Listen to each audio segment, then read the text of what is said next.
Okay. Corporate അക്കൗണ്ടിങ്ങിൽ എന്തായാലും നിങ്ങൾക്ക് ഷുവറായിട്ട് ചോദിക്കാൻ സാധ്യതയുള്ള എസ് ക്വസ്റ്റ്യൻസിന്റെ ചാപ്റ്റർ എന്ന് പറയുന്നത് ഒന്ന് കൺസോളിഡേറ്റഡ് ഫിനാൻഷ്യൽ സ്റ്റേറ്റ്മെന്റ് എന്ന ചാപ്റ്ററിൽ ഒരു കൺസോളിഡേറ്റഡ് ബാലൻസ് ഷീറ്റ് പ്രിപ്പയർ ചെയ്യാനുള്ള പ്രോബ്ലം ചോദിക്കാം. അതുപോലെ തന്നെ banking final accounts of banking companies എന്ന ചാപ്റ്ററിൽ നിന്നും ഒരു ബാലൻസ് ഷീറ്റ് പ്രിപ്പറേഷനോ അല്ലെങ്കിൽ പ്രോഫിറ്റ് ആൻഡ് ലോസ് അക്കൗണ്ട് പ്രിപ്പറേഷനോ അല്ലെങ്കിൽ രണ്ടും കൂടി ചേർന്നിട്ടുള്ള പ്രോബ്ലം ചോദിക്കാം. ഓക്കെ.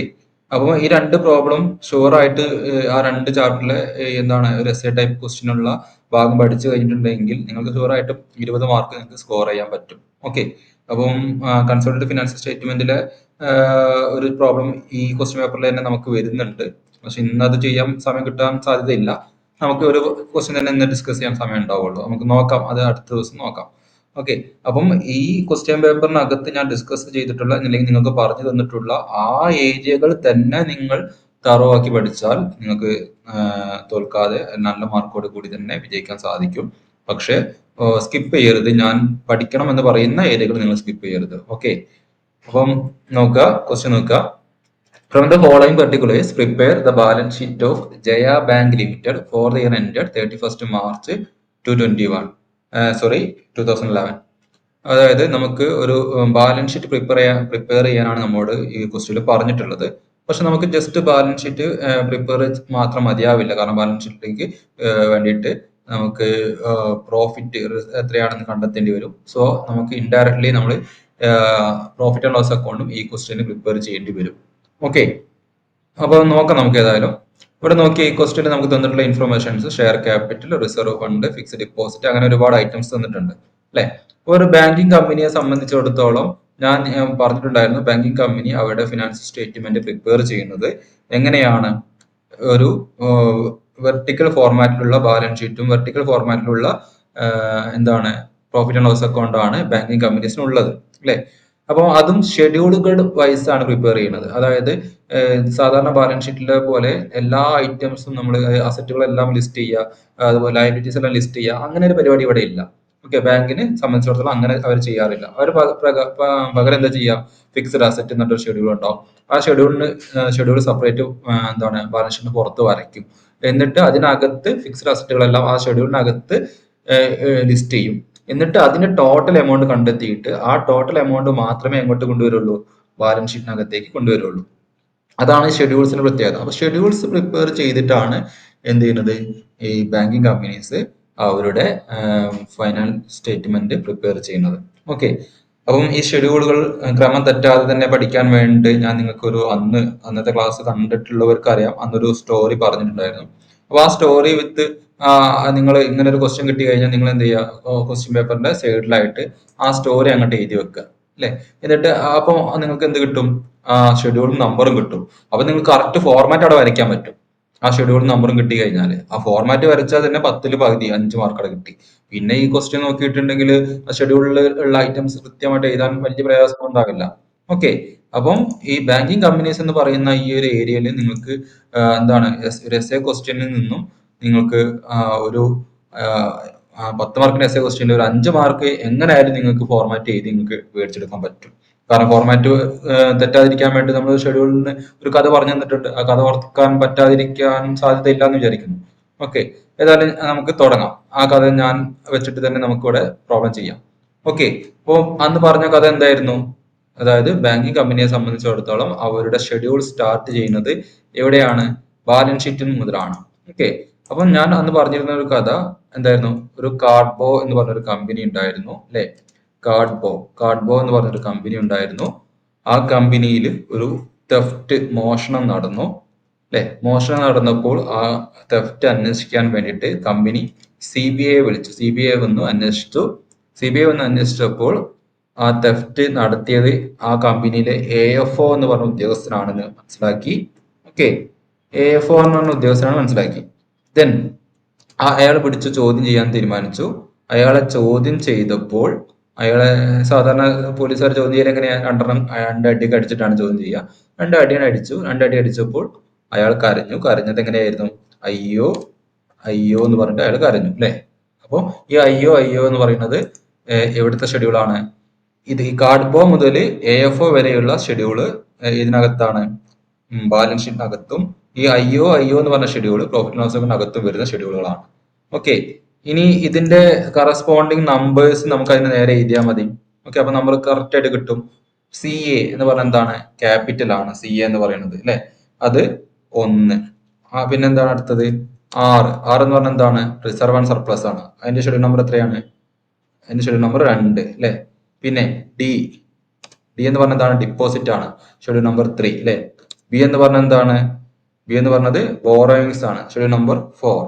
O എന്ന് പറഞ്ഞത് അതർ ലയബിലിറ്റീസ് ആൻഡ് പ്രൊവിഷൻസ് ആണ്, ഷെഡ്യൂൾ നമ്പർ 5. C എന്ന് പറഞ്ഞാൽ എന്താണ്?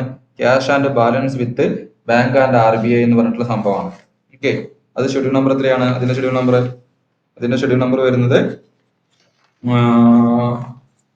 C means 6. പിന്നെ B എന്ന് പറഞ്ഞാൽ എന്താണ്? Balance with bank and money at call and short notice എന്ന് പറയും. ഓക്കെ, അത് നിങ്ങൾ തെറ്റാതെ പഠിക്കാൻ വേണ്ടി അതൊന്ന് ഒരു 1-2 അത് വായിച്ചു നോക്കണം കേട്ടോ. Balance with bank and money at call and short notice, schedule number 7 അല്ലെ. പിന്നെ CBIയിലെ അടുത്ത ആള് ആരാണ്? I എന്ന് പറഞ്ഞ എന്താണ്? ഇൻവെസ്റ്റ്മെന്റ് ആണ്.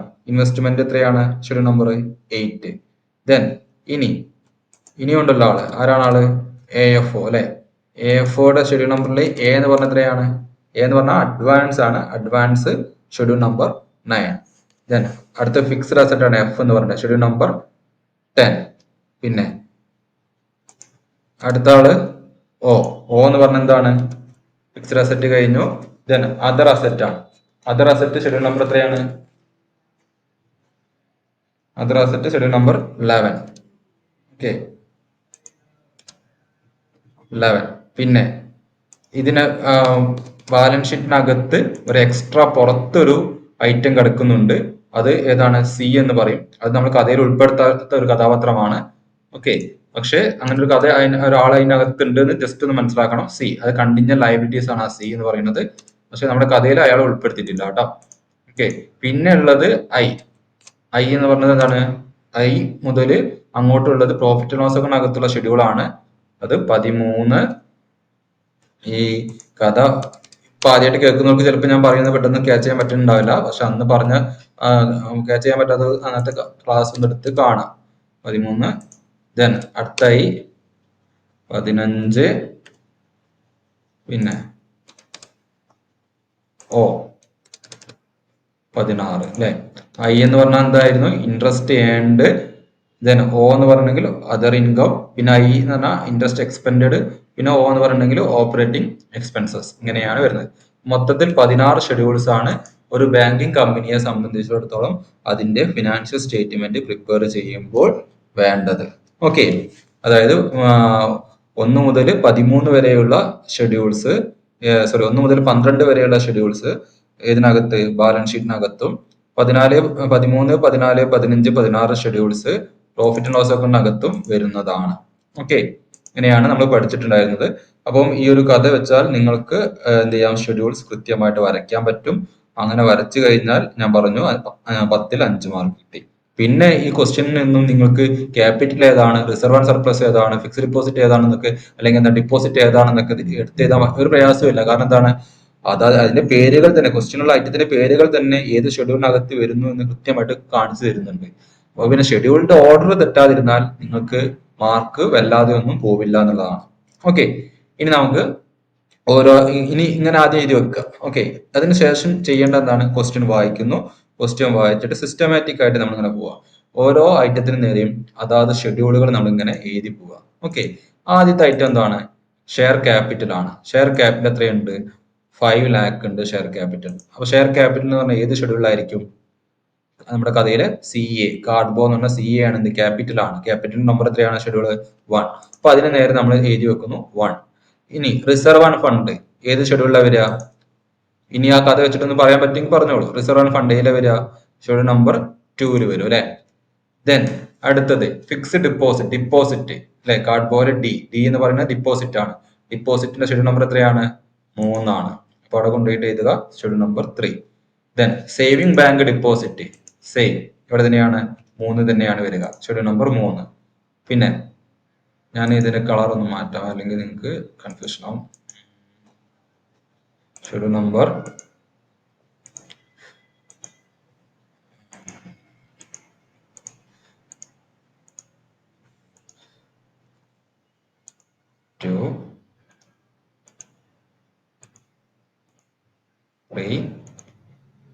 ഷെഡ്യൂൾ നമ്പർ 3 അല്ലേ. പിന്നെ കറണ്ട് അക്കൗണ്ട് എന്ന് പറഞ്ഞത് ഒരു ബാങ്കിനെ സംബന്ധിച്ചിടത്തോളം ബാങ്കിൽ 3 ടൈപ്പ് അക്കൗണ്ട് ആണുള്ളത്. ഏതൊക്കെയാണ്? Current account, saving account, fixed account, fixed deposit.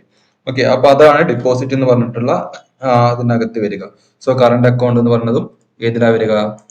Deposit എന്ന് പറഞ്ഞ ഷെഡ്യൂളിനകത്താണ് വരിക. ഓക്കെ, പിന്നെ ബോറോഡ് ഫ്രം ദി ബാങ്ക് ഏത് ഷെഡ്യൂളിലാണ് വരിക? ഏതിലാ വരിക? ബോറോയിങ്സ് അല്ലെ. ബോറോയിങ്സ് എന്ന് പറഞ്ഞ ഷെഡ്യൂൾ ഏതാണ്? Schedule number 4.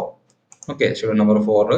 അപ്പൊ ഇങ്ങനെ ക്വസ്റ്റ്യൻ വായിക്കുമ്പോൾ തന്നെ ഓരോ ഐറ്റത്തിന് നേരെയും അത് ഏത് ഷെഡ്യൂളിൽ വരുന്നു എന്ന് മനസ്സിലാക്കിയിട്ട് അതിന് നേരെ നമ്പർ ഇട്ട് പോയാൽ പിന്നെ പ്രോബ്ലം ചെയ്യുമ്പോൾ വളരെ ഈസി ആയിട്ട് ഇങ്ങനെ പിക്ക് ചെയ്ത് എഴുതാൻ പറ്റും.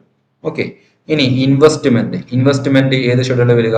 ഓക്കെ, നമ്മുടെ കഥയിൽ ഐ ആണ് ഇൻവെസ്റ്റ്മെന്റ് അല്ലെ. അപ്പൊ ഷെഡ്യൂൾ നമ്പർ എത്രയാണ്? 8 അല്ലെ. ഇനി പ്രിമൈസസ് എന്ന് പറഞ്ഞാൽ എന്താണ്? പ്രിമൈസസ് എന്ന് പറഞ്ഞാൽ ഫിക്സ്ഡ് അസറ്റ് ആണ് അല്ലെ. അപ്പോൾ ഫിക്സ്ഡ് അസറ്റ് എന്ന് പറയുന്നത് ഷെഡ്യൂൾ നമ്പർ ഏതാണ്? ഫിക്സ്ഡ് അസറ്റ് ഷെഡ്യൂൾ നമ്പർ 10 ആണ്. Okay, fixed asset schedule number 10. Okay, പഠിച്ചു കഴിഞ്ഞാൽ ഈസി ആണ്, പഠിക്കാത്ത ഇരിക്കുമ്പോഴാണ് പ്രശ്നം വരിക. എഫ് ഫിക്സ്ഡ് അസറ്റ് ആണ്, ഷെഡ്യൂൾ നമ്പർ 10 ആണ്. ഇനി ക്യാഷ് ഇൻ ഹാൻഡ് എവിടെ വരും? ക്യാഷ് ഇൻ ഹാൻഡ് വരിക ഷെഡ്യൂൾ നമ്പർ ഇതിൽ വരും? 6 വരും. ഓക്കെ, 6. അതായത് ക്യാഷ് ആൻഡ് ഷെഡ്യൂളിന്റെ പേരെന്താണ്? ക്യാഷ് ഇൻ ഹാൻഡ് ഷെഡ്യൂളിന്റെ പേര് cash and balance with RBI എന്ന് പറയുന്ന ഷെഡ്യൂൾ നമ്പർ 6 അത് വരിക കേട്ടോ. C means cash and balance with RBI. Okay, ഇനി ക്യാഷ് ഇൻ ഹാൻഡ് അതിൽ വരും. ക്യാഷ് അറ്റ് ബാങ്കോ? ക്യാഷ് അറ്റ് ബാങ്ക് വരുന്നത് balance with bank and money at call and short notice എന്ന് പറയുന്ന ഷെഡ്യൂൾ ഉണ്ട്. ഏതാണ്? ബി അല്ലെ, 7ാമത്തെ ഷെഡ്യൂൾ ആണ്. Balance with bank and money at call and short notice എന്ന് പറയുന്ന ഷെഡ്യൂൾ നമ്പർ 7 അത് വരിക, ക്യാഷ് അറ്റ് ബാങ്ക്. ഓക്കെ, ഇനി money at call and short notice ഇപ്പൊ പറഞ്ഞിട്ടുള്ളൂ. ഏതിലാ വരിക? ഷെഡ്യൂൾ നമ്പർ 7 അല്ലെ. ഈ ഇൻട്രസ്റ്റ് അക്രൂഡ് ആൻഡ് പെയ്ഡ് അല്ലെ. പേയ്മെന്റ് ആണ്. അപ്പൊ അത് ഇൻട്രസ്റ്റ് എന്ന് പറയുന്നത് ഒരു എക്സ്പെൻസ് ആണ്. എക്സ്പെൻസ് ആയതുകൊണ്ട് തന്നെ അസറ്റും ലയബിലിറ്റീസും ബാലൻസ് ഷീറ്റിനകത്ത് വരും. എക്സ്പെൻസും ഇൻകംസും ഒക്കെ എവിടെ വരിക? അത് പ്രോഫിറ്റ് ലോസ് അകത്താണ് വരിക അല്ലെ. നമ്മുടെ കോമൺ നോളജ്, നമുക്ക് അക്കൗണ്ടിങ്ങിന്റെ ബേസിൽ നമ്മൾ പഠിച്ച കാര്യങ്ങളാണ് അതൊക്കെ. അപ്പോൾ ഇത് ഇൻട്രസ്റ്റ് അക്രൂഡ് ആൻഡ് പെയ്ഡ് എന്ന് പറയുന്നത് പ്രോഫിറ്റ് ആൻഡ് ലോസ് അക്കൗണ്ട് അകത്ത് വരുന്നതാണ് എന്ന് ആദ്യം തിരിച്ചറിയണം. അങ്ങനെയെങ്കിൽ പ്രോഫിറ്റ് ലോസ് അക്കൗണ്ട് അകത്തുള്ള ഏത് ഷെഡ്യൂളിലാണ് വരിക? ഐ എന്ന് പറഞ്ഞാൽ ഇൻട്രസ്റ്റ് ഏൺഡ്, ഒ എന്ന് പറഞ്ഞാൽ എന്താണ്? Operating income, other income. Then വീണ്ടും ഐ എന്ന് പറഞ്ഞാൽ ഇൻട്രസ്റ്റ് എക്സ്പെൻഡഡ്, അതായത് ഇൻട്രസ്റ്റ് പെയ്ഡ് എന്നുള്ള ഐ. പിന്നെ ഒ എന്ന് പറഞ്ഞിട്ടുണ്ടെങ്കിൽ ഓപ്പറേറ്റിംഗ് എക്സ്പെൻസ്. അപ്പം ഇപ്പൊ പറഞ്ഞിട്ടുള്ള ഇൻട്രസ്റ്റ് അക്രൂഡ് ആൻഡ് പെയ്ഡ് എന്ന് പറയുന്നത് എവിടെ വരും? അത് ഇതിൽ വരും, ഇൻട്രസ്റ്റ് എക്സ്പെൻഡഡ് അല്ലെങ്കിൽ ഷെഡ്യൂൾ നമ്പർ എത്രയായിരുന്നു? ഷെഡ്യൂൾ നമ്പർ 15 വരും. Okay, schedule number 15. ക്ലിയർ. ഇനി സാലറി ഏതിലാ വരിക? സാലറി വരിക ഓപ്പറേറ്റിംഗ് എക്സ്പെൻസിലാണ് അല്ലെ. അപ്പൊ ഷെഡ്യൂൾ നമ്പർ 16 വരും. ക്ലിയർ. ഇനി അടുത്ത ഐറ്റം റെന്റ് ഉണ്ട്. റെന്റ് എന്ന് പറയുന്ന എക്സ്പെൻസ് ആണ്. അത് എവിടെ വരും? ഷെഡ്യൂൾ നമ്പർ ഓപ്പറേറ്റിംഗ് എക്സ്പെൻസ് ആയിരിക്കും, അതുകൊണ്ട് ഷെഡ്യൂൾ നമ്പർ 16 വരും. Then profit and loss account 1/4/2010 profit loss account, അത് കഴിഞ്ഞ വർഷത്തെ പ്രോഫിറ്റ് ലോസ് അക്കൗണ്ടിലെ ബാലൻസ് ആണ്. അത് ഇപ്പൊ എവിടെ വരും? പുതിയ പ്രോഫിറ്റ് ആൻഡ് ലോസ് അക്കൗണ്ടിലെ 3rd സെക്ഷനിലാണ് വരിക. 3rd സെക്ഷൻ ഏത് പ്രോബ്ലം ചെയ്യുമ്പോൾ ഞാൻ കാണിച്ചു തരാം. ഇപ്പൊ ജസ്റ്റ് നിങ്ങൾ 3ാമത്തെ P&L പുതിയ നമ്മൾ ഉണ്ടാക്കുന്ന ഈ വർഷത്തെ പ്രോഫിറ്റ് ലോസ് അക്കൗണ്ടിലെ 3ാമത്തെ സെഷൻ, അതായത് പ്രോഫിറ്റ് കണ്ടുപിടിക്കുന്ന സെഷൻ ഉണ്ട്, അവിടെയാണ് വരിക. 3rd സെഷനിലാണ് അത് വരിക കേട്ടോ. അവിടെ ഞാൻ കാണിച്ചു തരാം പ്രോബ്ലം ചെയ്യുന്ന സമയത്ത്. ഇനി ഇൻട്രസ്റ്റ് ഏൺഡ് എവിടെ വരും? ഷെഡ്യൂൾ നമ്പർ ഇതിൽ വരും. ഇൻട്രസ്റ്റ് ഏൺഡ് ഐ ഏതിലാ വരിക? അതാ നോക്കുക, അയ്യോ ആദ്യത്തെ ഐ 13. അപ്പൊ ഷെഡ്യൂൾ നമ്പർ 13 ഇൻട്രസ്റ്റ് ഏൺഡ് വരിക. ഓക്കെ, ഇനി ബിൽ ഡിസ്കൗണ്ടഡ് എന്ന് പറയുന്നത് എന്താണ്?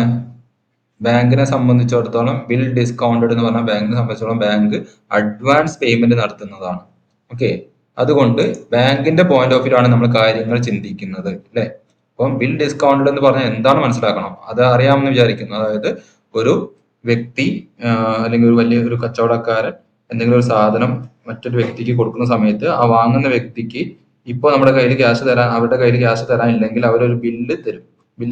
ഒരു ബിൽ ഓഫ് എക്സ്ചേഞ്ച് എന്ന് പറഞ്ഞിട്ടുള്ള ഒരു നെഗോഷ്യബിൾ ഇൻസ്ട്രുമെന്റ് അവർ എഴുതി തരും. ഒരു 3 മാസം കഴിഞ്ഞിട്ടുണ്ടെങ്കിൽ ഇന്നത്തെ പർച്ചേസിന് ഉള്ള എമൗണ്ട് അവർ തരാമെന്ന് പറഞ്ഞിട്ട്. ഓക്കെ, നമ്മൾ ആ ബിൽ ഓഫ് എക്സ്ചേഞ്ച്, കടക്കാരൻ ആ ബിൽ ഓഫ് എക്സ്ചേഞ്ച് സ്വീകരിക്കുന്നു. സ്വീകരിച്ചിട്ട് ആ സാധനം അവർക്ക് കൊടുക്കും. പിന്നീട് കടക്കാരന് ആ 3 മാസം വരെ വെയിറ്റ് ചെയ്യാൻ സമയമില്ല. അയാൾക്ക് ക്യാഷിന് അത്യാവശ്യം വരുമ്പോൾ ഇയാൾ ഗ്യാരണ്ടി തന്നിട്ടുള്ള, നമ്മുടെ കയ്യിൽ നിന്ന് സാധനം വാങ്ങിയ ആൾ ഗ്യാരണ്ടി നൽകിയിട്ടുള്ള ആ നെഗോഷ്യബിൾ ഇൻസ്ട്രുമെന്റ് ആയിട്ടുള്ള ബിൽ ഓഫ് എക്സ്ചേഞ്ച് ബാങ്കിൽ കൊണ്ടുപോയി കൊടുക്കുമ്പോൾ ബാങ്ക് എന്ത് ചെയ്യും? നമുക്ക് ആ ബില്ല് മേടിച്ചിട്ട് അഡ്വാൻസ് ആയിട്ട് നമുക്ക് പണം തരും. അതായത് 3 മാസം കഴിഞ്ഞ് കിട്ടേണ്ട പണം നമുക്ക് ആ ബില്ല് ബാങ്കിൽ കൊടുക്കുന്ന അന്ന് നമുക്ക് തരും. അപ്പൊ അത് അഡ്വാൻസ് ആണ്. അപ്പൊ അതുകൊണ്ട് ബാങ്കിനെ സംബന്ധിച്ചോളം ബാങ്ക് നൽകുന്ന അഡ്വാൻസ് ആണ്. അപ്പൊ അഡ്വാൻസിന് നമുക്ക് ഒരു ഷെഡ്യൂൾ ഉണ്ട്. അഡ്വാൻസിന്റെ ഷെഡ്യൂൾ ഏതാണ്? ഷെഡ്യൂൾ നമ്പർ AFO എ ആണ് അഡ്വാൻസ് അല്ലെ. ഷെഡ്യൂൾ നമ്പർ 9 ആണ് അപ്പൊ വരിക. ഓക്കെ, അപ്പൊ ബിൽ ഡിസ്കൗണ്ടഡ് ഇതിലെ വരിക ഷെഡ്യൂൾ നമ്പർ 9 വരും. Bill discounted schedule number 9. Okay, ഇനി അടുത്ത ഐറ്റം എന്താണ്? Bills payable. ബിൽസ് പേയബിൾ എന്ന് പറഞ്ഞത് എന്താണ്? ബാങ്കിനെ സംബന്ധിച്ചിടത്തോളം ലയബിലിറ്റി ആണ്.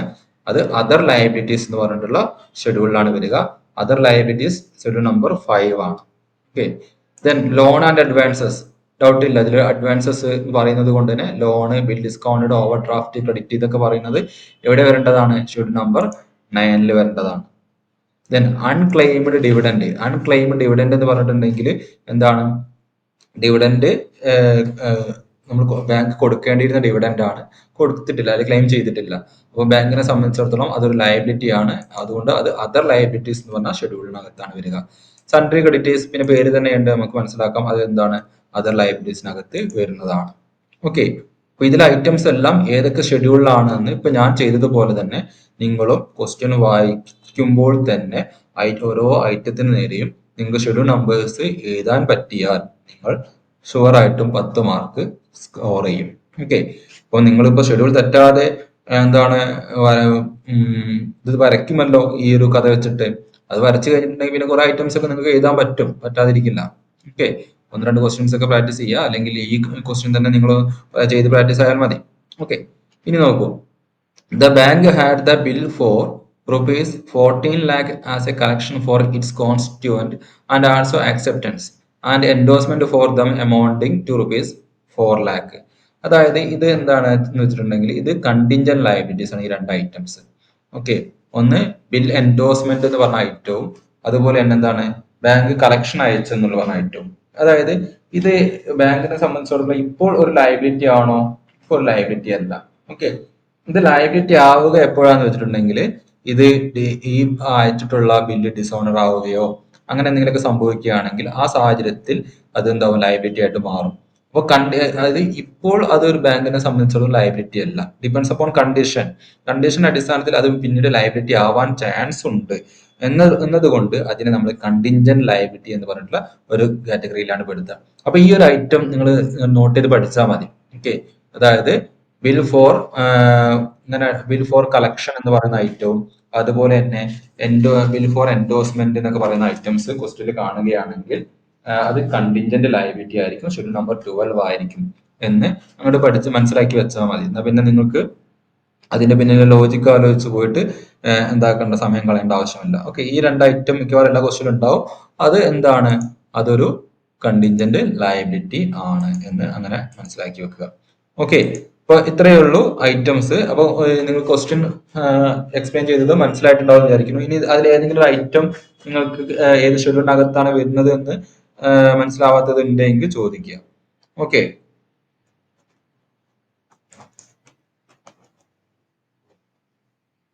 ഓക്കെ ആണെങ്കിൽ ഓക്കെ പറയും, നമുക്ക് എന്നിട്ട് ആൻസറിലേക്ക് പോവാം.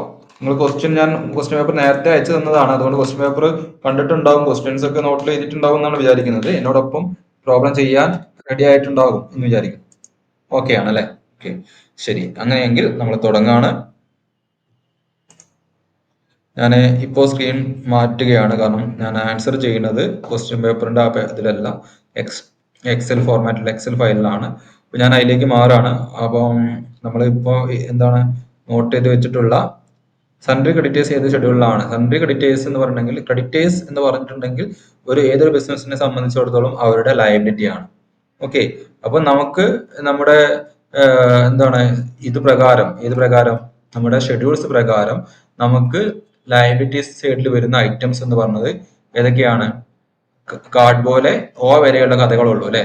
അതായത് car, capital R reserve and surplus, D deposit, B borrowings, O other liabilities and provisions.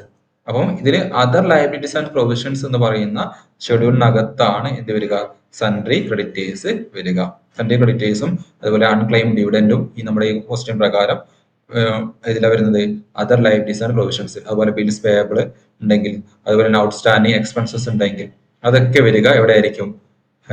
Other liabilities and provisions എന്ന് പറഞ്ഞിട്ടുള്ള ഷെഡ്യൂളിനകത്തായിരിക്കും. ഓക്കെ ഓക്കെ ഇനി ചെയ്യാം.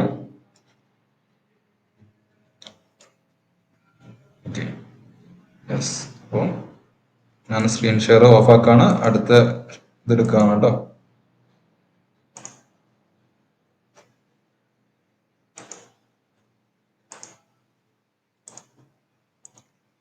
ഓക്കെ, സെയിം ക്വസ്റ്റ്യൻ എക്സൽ ഷീറ്റിലേക്ക് അതേ ക്വസ്റ്റ്യനെ മാറ്റിയെന്നുള്ളൂ.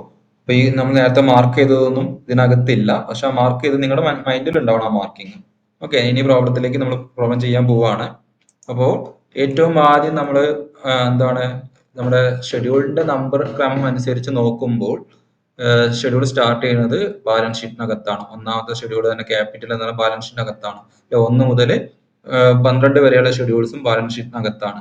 പക്ഷേ നമ്മൾ ഫിനാൻഷ്യൽ സ്റ്റേറ്റ്മെന്റ് പ്രിപ്പയർ ചെയ്യുന്ന സമയത്ത് തുടങ്ങേണ്ടത് ബാലൻസ് ഷീറ്റ് അല്ല, സ്റ്റാർട്ട് ചെയ്യേണ്ടത് പ്രോഫിറ്റ് ആൻഡ് ലോസ് അക്കൗണ്ട് ആണ്. പ്രോഫിറ്റ് ആൻഡ് ലോസ് അക്കൗണ്ടിൽ നിന്നാണ് അതിന്റെ എന്താണ് നെറ്റ് എമൗണ്ട് അല്ലെങ്കിൽ നെറ്റ് റിസൾട്ട് നമ്മൾ ബാലൻസ് ഷീറ്റിലേക്ക് കൊണ്ടുപോകാനുണ്ട്. ഓക്കെ, അപ്പൊ അത് നിങ്ങൾ ശ്രദ്ധിക്കണം ബാങ്കിങ്ങിന്റെ പ്രോബ്ലം ചെയ്യുന്ന സമയത്ത്. ഓക്കെ, അപ്പം പ്രോഫിറ്റ് ആൻഡ് ലോസ് അക്കൗണ്ട് ഈ ഒരു ഫോർമാറ്റ് ആണ് നമുക്ക് അതിനകത്ത് ചെയ്യാനുള്ളത്. നമ്മൾ പഠിച്ചതാണ് ഈ ഫോർമാറ്റ്. ഇൻകം രണ്ടെണ്ണം ഉണ്ടാവുക, interest earned, other income.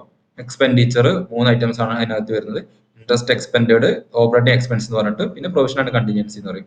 Okay, പിന്നെ മൂന്നാമത്തെ തേർഡ് പോർഷൻ ഞാൻ പറഞ്ഞു 3 പോർഷൻ ആണ് ഉള്ളത്. അതിൽ ഒന്നാമത്തെ പോർഷൻ ഇൻകം, രണ്ടാമത്തെ പോർഷൻ എക്സ്പെൻഡിച്ചർ, ദെൻ മൂന്നാമത്തെ പോർഷൻ എന്ന പ്രോഫിറ്റ് കാൽക്കുലേഷൻ. 3 പോർഷനിലെ 4 പോർഷൻ. നാലാമത്തെ പോർഷൻ ആ പ്രോഫിറ്റിന്റെ അപ്രോപ്രിയേഷൻ. ഇങ്ങനെ 4 പോർഷൻ ആണ് ഒരു പ്രോഫിറ്റ് ലോസ് അക്കൗണ്ടിനകത്ത് ഉണ്ടാവുക. അപ്പൊ ഒന്നാമത്തെ പോർഷൻ ഇൻട്രസ്റ്റ് ഏൺഡ് അല്ലെങ്കിൽ ഇൻകം സൈഡ് ആണ്, ഇൻകം ആണ്. ഇനി അപ്പൊ ഇൻട്രസ്റ്റ് ഏൺഡ് എന്ന് പറഞ്ഞ ഷെഡ്യൂൾ ആണ്, ഷെഡ്യൂൾ നമ്പർ 13 ആണ് ഇൻട്രസ്റ്റ് ഏൺഡ്. ഇൻകത്തിൽ ആദ്യത്തെ ഐറ്റം ഇൻട്രസ്റ്റ് ഏൺഡ് ആണ്, ഷെഡ്യൂൾ നമ്പർ 13. അപ്പൊ എന്ത് ചെയ്യണം? ഒറ്റ ഐറ്റം ഉള്ളൂ എന്ന് വിചാരിച്ചോളൂ. നിങ്ങൾ എന്ത് ചെയ്യണം? ക്വസ്റ്റ്യനിൽ ഒരു ഐറ്റം ആണെങ്കിലും 2 ഐറ്റം ആണെങ്കിലും നിങ്ങൾ എന്ത് ചെയ്യുക? ഒരു ഷെഡ്യൂൾ വരയ്ക്കുക വർക്കിംഗ് നോട്ടായിട്ട്. ഓക്കെ, ഇപ്പൊ ഞാൻ ഷെഡ്യൂൾ ഇവിടെ റെഡിമെയ്ഡ് ആയിട്ട് ഉണ്ടാക്കി വെച്ചിട്ടുണ്ട്. നോക്കട്ടെ ഉണ്ടാക്കിയിട്ടുണ്ടോ? ഉണ്ടാക്കിയിട്ടില്ലല്ലേ? ഓക്കെ, കുഴപ്പമില്ല, നമുക്ക് ഉണ്ടാക്കാം. അപ്പൊ ഷെഡ്യൂൾ നമ്പർ എത്രയാണ്? ഷെഡ്യൂൾ നമ്പർ 13 അല്ലെ. ഷെഡ്യൂൾ നമ്പർ 13 എന്താണ്? Interest earned. അപ്പൊ എല്ലാവരും എന്നോടൊപ്പം തന്നെ വരയ്ക്കുക. ഷെഡ്യൂൾ നമ്പർ കൊടുക്കുക. ഒരു എമൗണ്ട്, ഒരു എങ്ങനെയാ ഉണ്ടാവുക? ഒരു പർട്ടിക്കുലർ കോളം, എമൗണ്ട് കോളം എന്ന രീതിയിൽ വരച്ചാൽ മതി. അപ്പോൾ ഷെഡ്യൂൾ നമ്പർ കൊടുക്കുക 13. അതിന്റെ പേര് കൊടുക്കുക. എന്താണ്? Interest earned. എന്നുണ്ട്. ഓക്കെ, ഇനി ഷെഡ്യൂൾ നമ്പർ 13മായി ബന്ധപ്പെട്ടിട്ടുള്ള എത്ര ഐറ്റംസ് നമ്മുടെ ഇതിലുണ്ട് നോക്കുക. ക്വസ്റ്റ്യനിൽ നമ്മൾ മാർക്ക് ചെയ്തിട്ടുണ്ടായിരുന്നു, പക്ഷെ ഞാൻ ഇപ്പൊ സ്ക്രീൻ ഷെയർ ചെയ്യുന്ന ഈ ഫയലില് ആ മാർക്കിംഗ് കാണില്ല. അപ്പൊ നിങ്ങൾ മൈൻഡിൽ മാർക്ക് ചെയ്തിട്ടുണ്ടാവും വിചാരിക്കുന്നു. ഓക്കെ, അപ്പൊ നോക്കി അങ്ങനെ, അല്ലെങ്കിൽ നിങ്ങൾ ക്വസ്റ്റ്യൻ പേപ്പറിൽ നോട്ട്ബുക്കിൽ എഴുതിയിട്ടുണ്ടെങ്കിൽ schedule number interest earned 13 number ഇട്ടത് എത്ര എണ്ണത്തിന് നേരെ നമ്മൾ 13 നമ്പർ ഇട്ടിട്ടുണ്ട്? ആകെ ഒരു ഐറ്റത്തിന് നേരെ നമ്മൾ 13 എന്ന് പറഞ്ഞിട്ട് നമ്പർ ഇട്ടിട്ടുള്ളൂ അല്ലെ. ഓക്കെ, അത് തൽക്കാലം ഒരു ഐറ്റം ആയാലും 2 ഐറ്റം ആയാലും ജസ്റ്റ് ഇങ്ങനെ കൊടുക്കുക, ഇത് വരയ്ക്കണം. ഓക്കെ, അതാണ് ഇതിന്റെ ഒരു രീതി. അതുകൊണ്ട് ഇൻട്രസ്റ്റ് ഏൺഡ് എന്നെ കാണിക്കുന്നു, ഒരൊറ്റ ഐറ്റം ഉള്ളൂ. എത്രയാണത്? ഇൻട്രസ്റ്റ് ഏൺഡ് ക്വസ്റ്റ്യനിലേക്ക് പോവാം. ഇൻട്രസ്റ്റ് 13 എന്ന് പറയുന്നത് അല്ലെ, ഇൻട്രസ്റ്റ് ഏൺഡ് 4,50,000 രൂപ അല്ലെ. 4,50,000 രൂപയാണ്. ക്ലിയർ? അപ്പൊ ഷെഡ്യൂൾ നമ്പർ 13 ഇൻട്രസ്റ്റ് ഏൺഡ് ഒരൊറ്റ ഐറ്റമേ അതിനകത്ത് വന്നിട്ടുള്ളൂ. ക്ലിയർ? 4,50,000. മതി. ഒരു ഐറ്റം അല്ലെങ്കിൽ ഒരു ഐറ്റം. ഓക്കെ, അതങ്ങനെ വരയ്ക്കുക. അതാണ് അതിന്റെ ഒരു രീതി. ഇനി ആ ഐറ്റത്തിനെ കൊണ്ടുവന്നിട്ട് നമ്മൾ എവിടെ എഴുതുന്നു? സെയിം പ്രോഫിറ്റ് ലോസ് അക്കൗണ്ട് അകത്ത് എഴുതുന്നു. ഇൻട്രസ്റ്റ് ഏൺഡ് എത്ര എമൗണ്ട്? 4,50,000. ഓക്കെ, ഇനി അതർ ഇൻകം, അതായത് ഷെഡ്യൂൾ നമ്പർ 14. ഷെഡ്യൂൾ നമ്പർ 14 നമ്മൾ ക്വസ്റ്റ്യനിൽ എവിടെയെങ്കിലും മാർക്ക് ചെയ്തിട്ടുണ്ടായിരുന്നോ? ഷെഡ്യൂൾ നമ്പർ 14 ക്വസ്റ്റ്യനിൽ മാർക്ക് ചെയ്തായിട്ട് നിങ്ങൾക്ക് ഓർമ്മയുണ്ടോ? നോക്കി ക്വസ്റ്റ്യനിൽ നിന്ന് മറിച്ച് നോക്കി. 14 എവിടെയെങ്കിലും മാർക്ക് ചെയ്തിട്ടുണ്ടോ? Share capital, reserve and reserve fund, ഇതൊന്നും അല്ല. ബോറോഡിംഗ് ഇൻകം ആയതുകൊണ്ട് ഡെബിറ്റില്, അതും ഒരു ലോജിക് ആണ് കേട്ടോ. അതായത് ഈ ഭാഗത്ത് വരുന്നത് ക്രെഡിറ്റ് ആണ്, ഈ നടുക്ക് വരുന്നത് ഡെബിറ്റ് ആണ്. ഓക്കെ, അത് നമുക്ക് അക്കൗണ്ടിങ് പ്രോബ്ലംസ് കണ്ടവർക്ക് കുറെ അധികം ചെയ്ത് പരിചയമുള്ളവർക്ക് അറിയാൻ പറ്റും. ഈ ആദ്യത്തെ ഭാഗം ഡെബിറ്റും രണ്ടാമത്തെ ഭാഗം ക്രെഡിറ്റും അങ്ങോട്ട് കൊണ്ട് മാറ്റി എഴുതുകയാണെങ്കിൽ അതാണ് അതിനർത്ഥം. അപ്പം ഈ ക്രെഡിറ്റില് വരുന്നത് ഒന്നുകിൽ ഇൻകം ആകും അല്ലെങ്കിൽ ക്യാപിറ്റൽ ആകും. ഓക്കെ, സോറി, അല്ലെങ്കിൽ ലയബിലിറ്റി ആവും. ക്രെഡിറ്റിൽ വരുന്ന ഐറ്റംസ് ഒന്നുകിൽ ഇൻകം ആയിരിക്കും അല്ലെങ്കിൽ എന്തായിരിക്കും? ലയബിലിറ്റി ആയിരിക്കും, അതായത് ബാലൻസ് ഷീറ്റിനകത്ത്. ഓക്കെ, ഡെബിറ്റിൽ വരുന്നത് ഒന്നുകിൽ അസറ്റ് ആയിരിക്കും അല്ലെങ്കിൽ എക്സ്പെൻസ് ആയിരിക്കും. ക്ലിയർ? അപ്പൊ നമ്മളിപ്പോ നോക്കുന്നത് എന്താണ്? അതർ ഇൻകം ഉണ്ടോ എന്നാണ് നോക്കുന്നത്. അപ്പൊ അതർ ഇൻകം ഉണ്ടോ എന്ന് നോക്കാൻ വേണ്ടി നമ്മൾ ഈ ഭാഗത്ത് ഐറ്റംസ് ഒന്നും നോക്കണ്ട, ഇതിൽ നോക്കേണ്ട ആവശ്യമില്ല. കാരണം ഇതെന്താണ്? ഇത് എക്സ്പെൻസോ അല്ലെങ്കിൽ അസറ്റേ ഉണ്ടാവുള്ളൂ. നമ്മൾ ഇതിലുള്ള ഏതെങ്കിലും ഈ ഭാഗത്ത് എഴുതിയിട്ടുള്ള ഐറ്റംസിൽ നമ്മൾ 14 എന്ന് നമ്പർ ഇട്ടിട്ടുണ്ടോ നോക്കിയാൽ മതി. 14 നമ്പർ ഇൻട്രസ്റ്റ് ഏൺഡ്, പിന്നെ അത് വേറൊരു ഇൻകവും ഇതിനകത്ത് വരുന്നില്ല, ഇല്ലല്ലോ. അപ്പോ ഇവിടെ എന്തില്ല? ഈ ക്വസ്റ്റ്യനില് അതർ ഇൻകം ഇല്ല, അല്ലെ? ഓക്കെ അല്ലേ? മനസ്സിലായില്ലേ? അതർ ഇൻകം ഉണ്ടോ? ഇവിടെ ഇല്ല, നിൽ. അപ്പൊ നമുക്ക് നില്ലെന്ന് കൊടുക്കാം. അത് ഇല്ലാത്തത് കൊണ്ട് നമ്മൾ ഷെഡ്യൂൾ വരയ്ക്കേണ്ട കേട്ടോ, നിൽ. അപ്പൊ ഇനി ടോട്ടൽ എടുക്കുന്നു. ടോട്ടല് അതുകൊണ്ട് ഇൻകത്തിന്റെ ടോട്ടൽ വരുന്നത് എത്രയാണ്? 4,50,000, 4,50,000. ക്ലിയർ ആണല്ലോ? ഇനി നമ്മൾ എന്ത് ചെയ്യുന്നു? അടുത്തത് രണ്ടാമത്തെ part, second part, profit loss അക്കൗണ്ടിന്റെ സെക്കൻഡ് പാർട്ട് എന്ന് പറയുന്നത് എക്സ്പെൻഡിച്ചർ ഭാഗമാണ്. അതിൽ ഇൻട്രസ്റ്റ് എക്സ്പെൻഡഡ് എന്ന് പറഞ്ഞ ഷെഡ്യൂള്, ഇൻട്രസ്റ്റ് എക്സ്പെൻഡഡ് എന്ന് പറഞ്ഞ ഷെഡ്യൂൾ ക്വസ്റ്റ്യൻ പ്രകാരം ഉണ്ടോ നോക്കുക. ആ ഷെഡ്യൂളിനകത്ത് വരുന്ന ഐറ്റം നമ്മൾ കണ്ടിട്ടുണ്ടായിരുന്നു. ഏതാണ്? ഞാൻ പറഞ്ഞു, ഇൻകം ഒക്കെ ഇവിടെ അല്ലെ. ഫസ്റ്റ് പാർട്ട് എല്ലാം രണ്ടാമത്തെ ഭാഗത്തായിരിക്കും ഉണ്ടാവുക. സെക്കൻഡ് പാർട്ട് ഡെബിറ്റ് ഭാഗത്തായിരിക്കും ഉണ്ടാവുക, സെക്കൻഡ് പാർട്ടിൽ വരുന്ന ഐറ്റംസ് എല്ലാം. അപ്പൊ ഇതിനകത്ത് ആയിരിക്കും എന്തായാലും എന്തുണ്ടാവുക? പ്രോഫിറ്റ് ലോസ് അക്കൗണ്ടിനകത്ത് ഇൻട്രസ്റ്റ് എക്സ്പെൻഡഡ് അല്ലെങ്കിൽ ഓപ്പറേറ്റിംഗ് എക്സ്പെൻസിന് വരുന്ന ഐറ്റം ഡെബിറ്റിലായിരിക്കും ഉണ്ടാവുക. അപ്പൊ പിന്നെ ഇവിടെ പോയി തരേണ്ട. ഇനി ഇതിനകത്ത് നമ്മൾ മാർക്ക് ചെയ്തിട്ടുണ്ടോ നോക്കുക. ഷെഡ്യൂൾ നമ്പർ 15 മാർക്ക് ചെയ്തിട്ടുണ്ടോ ഇവിടെ എവിടെയെങ്കിലും? ഇങ്ങനെ പോയിട്ട് ഇവിടെ എന്താ?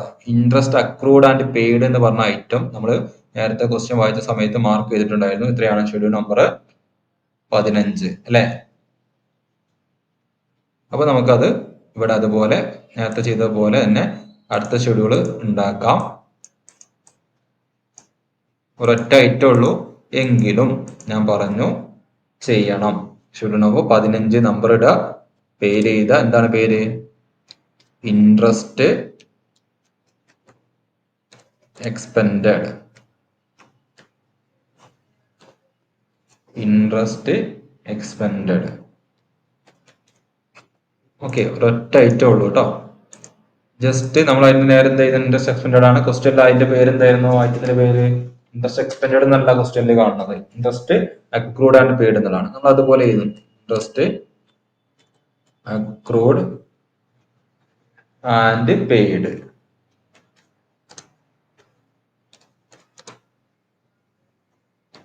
Interest accrued and paid.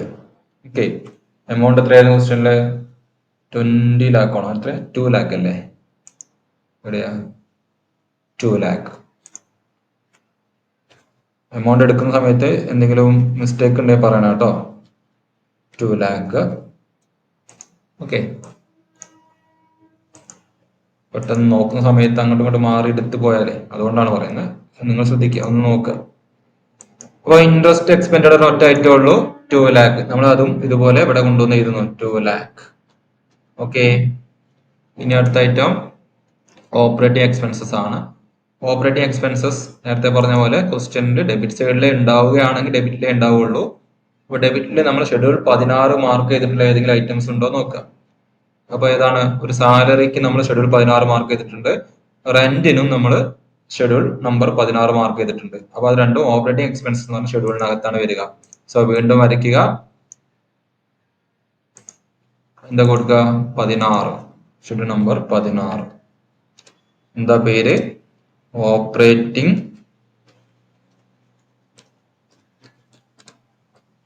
Expenses, operating expenses എന്നാണ് പേര്. ഓക്കെ, ഇനി ഓപ്പറേറ്റിംഗ് എക്സ്പെൻസിനകത്ത് രണ്ട് ഐറ്റം ആണ് നമ്മൾ കണ്ടത്. ഏതൊക്കെയാണ്? സാലറിയും, പിന്നെ എടുക്കുന്ന ഓരോ ഐറ്റവും ടിക്കിട്ട് പോയി കഴിഞ്ഞാൽ പിന്നെ നമ്മൾ അതിൽ തരേണ്ട ആവശ്യം ഉണ്ടാവില്ല. അപ്പൊ നമുക്ക് സമയം ലാഭിക്കാൻ അങ്ങനെയൊക്കെ ചെയ്യാം. സാലറീസ് എത്രയാണ് ക്വസ്റ്റ്യനിൽ സാലറി ഉള്ളത്? 80,000, റെന്റ് 30,000 അല്ലെ. ഓക്കെ, സാലറി 80,000, പിന്നെ റെന്റ് 30,000.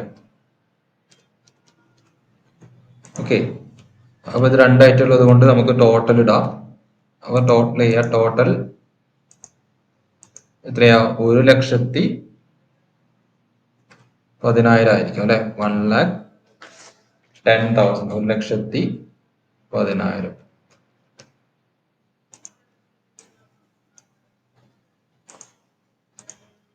ഓക്കെ, ഇതുവരെ ക്ലിയർ അല്ലേ? 1,10,000. അതിവിടെ കൊണ്ട് എഴുതുക 1,10,000, 1,10,000.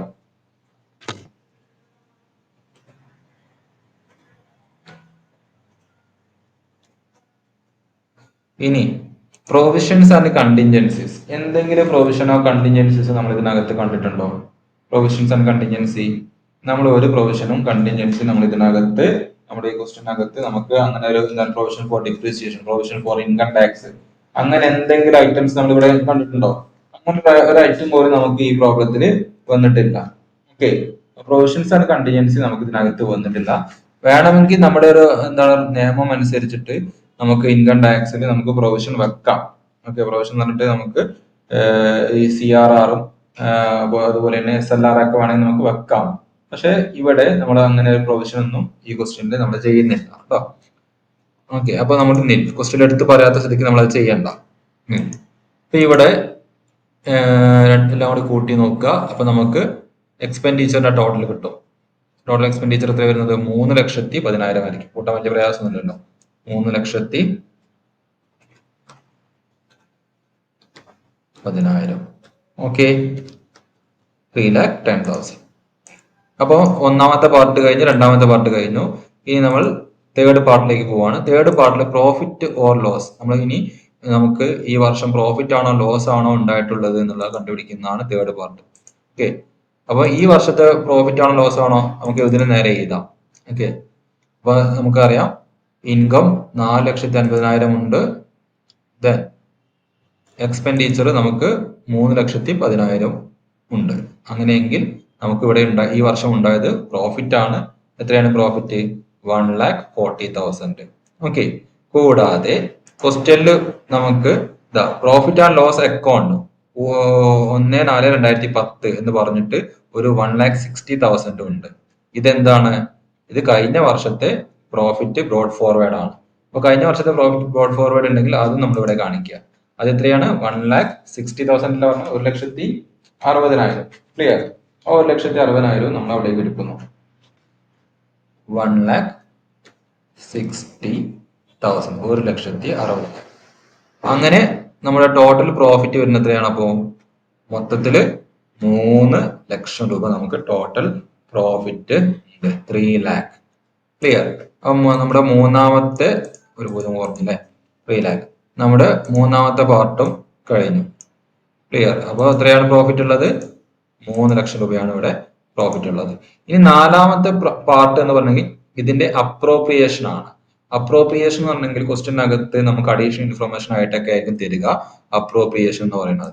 ഓക്കെ, പിന്നെ ഒരു അപ്രോപ്രിയേഷൻ എന്ന് പറഞ്ഞെങ്കിൽ ഒരു ബാങ്കിങ് കമ്പനി നിർബന്ധമായിട്ടും അവരുടെ കറണ്ട് ഇയർ പ്രോഫിറ്റിന്റെ 25% സ്റ്റാറ്റ്യൂട്ടറി റിസർവിലേക്ക് മാറ്റിവെക്കണം. ഓക്കെ, ആ അപ്രോപ്രിയേഷൻ ക്വസ്റ്റ്യനിൽ പറഞ്ഞില്ലെങ്കിൽ നമ്മൾ ചെയ്യേണ്ട കാര്യമാണ്. ബാക്കിയുള്ള കാര്യം ക്വസ്റ്റ്യനിൽ പറഞ്ഞാൽ മാത്രം ചെയ്താൽ മതി. ഓക്കെ. അപ്പൊ അതുകൊണ്ട് അപ്രോപ്രിയേഷനിൽ ട്രാൻസ്ഫർ ടു സ്റ്റാറ്റ്യൂട്ടറി റിസർവ് എന്നുള്ളിടത്ത് എന്ത് ചെയ്യുക, 25% ഓഫ് എത്രയാണ്, മൊത്തം നമുക്ക് 3 ലക്ഷം പ്രോഫിറ്റ് ഉണ്ട്. ആ 3 ലക്ഷം പ്രോഫിറ്റിന്റെ മുകളിൽ ചെയ്യേണ്ട ആവശ്യമില്ല. ഈ വർഷത്തെ പ്രോഫിറ്റ് എത്രയാണ്, 1,40,000 ആണ്. ഈ ഒരു പെർട്ടിക്കുലർ ഇയറിലെ പ്രോഫിറ്റിന്റെ 25%. ഓക്കെ, അതായത് 1,60,000 കഴിഞ്ഞ വർഷത്തെ പ്രോഫിറ്റിന്റെ 25% അവിടെ ചെയ്തിട്ടുണ്ടാവും. ക്ലിയർ. അപ്പൊ ഈ ഒരു പെർട്ടിക്കുലർ വർഷത്തെ പ്രോഫിറ്റ് 25% നമ്മൾ എന്ത് ചെയ്യണം, അതായത് സ്റ്റാറ്റ്യൂട്ടറി റിസർവ് എന്ന് പറഞ്ഞിട്ട് ഒരു ബാങ്കിങ് കമ്പനി മാറ്റണം. അത് നമ്മൾ നിർബന്ധമായിട്ട് ചെയ്യാം, ക്വസ്റ്റ്യൻ പറഞ്ഞില്ലെങ്കിലും. അപ്പോൾ അത് 1,40,000 ആണ് കാണേണ്ടത്, മാറിയെടുക്കരുത് കേട്ടോ. ടോട്ടലിന്റെ മുകളിൽ ഒന്ന് എടുത്തു പോകരുത്. കുട്ടികൾ പൊതുവെ തെറ്റിക്കുന്നത് ആ ടോട്ടലിന്റെ മുകളിൽ എടുത്ത് ചെയ്യും, അങ്ങനെയാണ് തെറ്റുന്നത്. ഓക്കെ. അപ്പം 1,40,000 25% എന്ന് പറയുമ്പോൾ എത്ര വരും, ചെയ്തു നോക്കാം. 1,40,000 40,000 25%, 35,000 വരും അല്ലെ, 35,000. ക്ലിയർ. ഓക്കെ. പിന്നെ ട്രാൻസ്ഫർ ടു അതർ റിസർവ്, ഈ ക്വസ്റ്റ്യനില് വേറെ റിസർവിലേക്ക് ഒന്നും ട്രാൻസ്ഫർ ഇല്ല.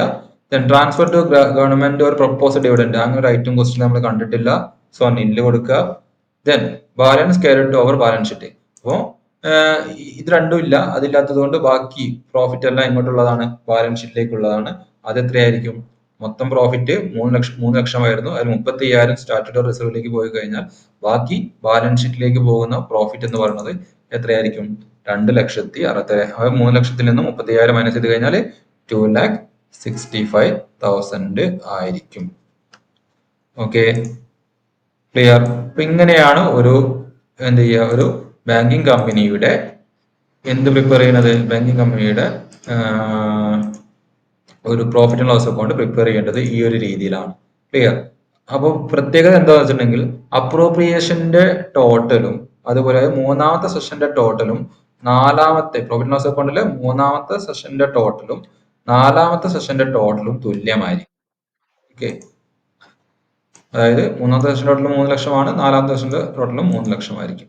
അതും അങ്ങനെ ആവണം. ക്ലിയർ. ഇതാണ് ഈ രീതിയിലാണ് ഒരു പ്രോഫിറ്റ് ആൻഡ് ലോസ് അക്കൗണ്ട് നമ്മൾ പ്രിപ്പയർ ചെയ്യേണ്ടത്. ഓക്കെ അല്ലേ?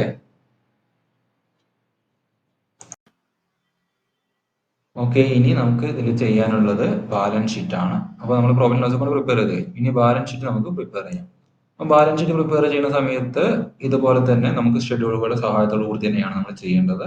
ഓക്കെ, ബാലൻസ് ഷീറ്റിന്റെ ഒരു ഫോർമാറ്റ് ഈ രൂപത്തിലാണ് ഉണ്ടാവുക. Balance sheet as on date ഒക്കെ എഴുതുക. ഓക്കെ, അപ്പൊ ഇവിടെ ക്യാപിറ്റൽ ലയബിലിറ്റീസ്, അതിനകത്ത് capital, reserve and surplus, deposit, borrowings, other liabilities and provisions, അസറ്റുകളായിട്ട് cash and balance with RBI, then balance with bank and money at call and short notice, investment, advance, fixed asset, other asset, പിന്നെന്താണുള്ളത് contingent liabilities. ഇത് പിന്നെ ആ കഥയാണ്, കഥ നിങ്ങൾക്ക് അറിയാം അല്ലെ, നമ്മൾ പഠിച്ചതാണ്. ഓക്കെ, അപ്പൊ നമുക്ക് ഇനി ഈ ക്വസ്റ്റ്യനിൽ നമുക്ക് ക്യാപിറ്റൽ എന്ന് പറഞ്ഞ ഷെഡ്യൂളിനകത്ത് വരുന്ന ഐറ്റംസ് എന്തെങ്കിലും ഉണ്ടോ നോക്കാം. ഒന്നാമത്തെ ഷെഡ്യൂൾ ക്യാപിറ്റൽ ആണ്. അതിനകത്ത് വരുന്ന ഐറ്റംസ് എന്താ ഉള്ളത്, നമ്മൾ ഫസ്റ്റ് തന്നെ കണ്ടു, ഷെയർ ക്യാപിറ്റൽ എന്ന് പറഞ്ഞിട്ട് 5 lakh ഉണ്ട്. ഒരൊറ്റ ഐറ്റം ഉള്ളൂ എങ്കിലും നമ്മൾ എന്ത് ചെയ്യണം, നമ്മൾ ഷെഡ്യൂൾ വരയ്ക്കണം എന്ന് പറഞ്ഞു. അപ്പൊ നമുക്ക് വരയ്ക്കാം. ഒന്നാമത്തെ ഷെഡ്യൂള് എന്താണ്, ക്യാപിറ്റൽ ആണ്. അപ്പൊ ഷെഡ്യൂള് കൊടുക്കുക, ഷെഡ്യൂൾ 1 ക്യാപിറ്റൽ അല്ലെ, ഷെഡ്യൂൾ 1 ക്യാപിറ്റൽ. ദെൻ അതിൽ ക്യാപിറ്റൽ ഉണ്ടോ, ഓതറൈസ്ഡ് ക്യാപിറ്റൽ മാത്രമേ ഇവിടെ ഉള്ളൂ, അല്ലെങ്കിൽ ഓതറൈസ്ഡ് ആണ് ഇഷ്യൂഡ് ക്യാപിറ്റൽ എന്ന് പറഞ്ഞാൽ മൊത്തത്തിൽ നമുക്ക് എഴുതാം. എത്രയാണ് ഈ ക്വസ്റ്റ്യൻ ഉള്ളത്, 5 lakh അല്ലേ ക്യാപിറ്റൽ ഉള്ളത്, 5 lakh. ഓക്കെ, അപ്പൊ ക്യാപിറ്റല് 5 lakh ആണുള്ളത്, എഴുതുക 5 lakh. ടോട്ടൽ എടുക്കുക, ഒരൊറ്റ ആയിട്ട്, അതുകൊണ്ട് നമുക്ക് ടോട്ടൽ സെപ്പറേറ്റ് ചെയ്തണമെന്നില്ല കേട്ടോ, വെറുതെ അങ്ങനെയൊക്കെ സമയം കളയണ്ട. 5 lakh. ഓക്കെ, നേരെ ടേബിളിലേക്ക് കൊണ്ടുവന്നു. Schedule number 1 5 lakh. നേരത്തെ ചെയ്ത പോലെ ക്വസ്റ്റ്യനിൽ നമ്പർ ഇട്ട് പോയി കഴിഞ്ഞാൽ വളരെ ഈസി ആയിട്ട് ചെയ്യാവുന്നതാണ്. ഇനി schedule number 2 reserve and surplus എന്ന് പറഞ്ഞ് നമ്മൾ ഇട്ടിട്ടുള്ളത് ഏതൊക്കെയാന്ന് നോക്കാം. ക്വസ്റ്റ്യനകത്ത് ആദ്യം നോക്കാം. ക്വസ്റ്റ്യനകത്ത് റിസർവ് ആൻഡ് സർപ്ലസ് എന്ന് പറഞ്ഞിട്ട് റിസർവ് ഫണ്ട് എന്ന് പറഞ്ഞിട്ട് നമ്മളൊരു 10 lakh നമുക്ക് അതിന് നേരെ നമ്മൾ 2 എഴുതിയിട്ടുണ്ട് അല്ലെ, റിസർവ് ഫണ്ട് എന്ന് പറഞ്ഞിട്ട്. പിന്നെ നമ്മൾ വേറെ എവിടെയെങ്കിലും എഴുതിയിട്ടുണ്ടോ 2 എന്ന് പറഞ്ഞിട്ട്? റിസർവ് ഫണ്ടിന് പുറമെ നമ്മൾ വേറെ എവിടെയും എഴുതിയിട്ടില്ല. പക്ഷേ ബാലൻസ് ഷീറ്റിനകത്ത് നമ്മളിപ്പോൾ ബാലൻസ് ഷീറ്റ് പ്രിപ്പയർ ചെയ്തു. ആ ബാലൻസ് ഷീറ്റിനകത്തുള്ള എന്താണ് ഈ സ്റ്റാറ്റ്യൂട്ടറി റിസർവും അതുപോലെ തന്നെ ബാലൻസ് കയറി ഓവർ ടു ബാലൻസ് ഷീറ്റ് എന്ന് പറഞ്ഞാൽ 2,60,50,000. ഇത് രണ്ടും ഇങ്ങോട്ട് പോകാനുള്ളതാണ്. ഇത് രണ്ടും നമുക്ക് റിസർവ് ആൻഡ് സർപ്ലസിനകത്ത് കാണിക്കേണ്ട ഐറ്റമാണ്. ഓക്കെ, അതുകൊണ്ട് നമ്മൾ അടുത്ത ഷെഡ്യൂൾ ഉണ്ടാക്കുക. ഷെഡ്യൂൾ നമ്പർ ഏതാണ്? ഷെഡ്യൂൾ നമ്പർ 2 സ്റ്റാറ്റ്യൂട്ടറി റിസർവ് എന്ന് എഴുതുക. റിസർവ് ആൻഡ് സർപ്ലസ് എന്ന് എഴുതുക. ദെൻ എന്നിട്ട് ഒന്ന് നമ്മൾ ക്വസ്റ്റ്യൻ നമ്മൾ കണ്ടു, എന്താണ് സ്റ്റാറ്റ്യൂട്ടറി റിസർവ് ഉണ്ട്. എത്രയാണ് നമുക്ക് സ്റ്റാറ്റ്യൂട്ടറി റിസർവ് ഉള്ളത്? 35,000 ആണ്, 35,000. പിന്നെ ഈ ക്വസ്റ്റ്യനിൽ ഇൻഫ്ലേഷൻ ഫ്ലക്ച്വേഷൻ ഫണ്ട് ഇല്ല. ഓക്കെ, അങ്ങനെ ഉണ്ടാവാം, ഇതിനകത്ത് വരാം. പിന്നെ balance of profit and loss account. Profit loss അക്കൗണ്ടിന്റെ ബാലൻസ് നമ്മൾ കണ്ടെത്തിയിട്ടുണ്ട് 2,65,000 അല്ലെ. നമ്മൾ ഇത് രണ്ടും നമ്മുടെ ഈ പറഞ്ഞ രണ്ട് ഐറ്റവും നമ്മുടെ ഏതിൽ നിന്ന് കിട്ടിയതാണ്?